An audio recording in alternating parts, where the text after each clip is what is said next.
প্রিয় গাইজ, সবাই কেমন আছেন অবশ্যই জানাবেন। ভিডিওটা কেমন হলো অবশ্যই জানাবেন।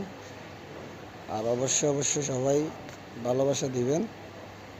ভিডিওটা পুরো দেখার অনুরোধ রইল আপনাদের কাছে। আপনারা অবশ্যই ভিডিওটা দেখবেন। ভিডিওটা কেমন হলো একটা মন্তব্য করে দেবেন। এই হলো কথা আর কি। তো আসলে এই সমস্ত জায়গায় সবসময় আসা হয় না, এই জন্য এই ধরনের ভিডিও হয় না। তবে ইনশাল্লাহ আমি চেষ্টা করব আপনাদের কাছে এই ভিডিও দেওয়ার জন্য।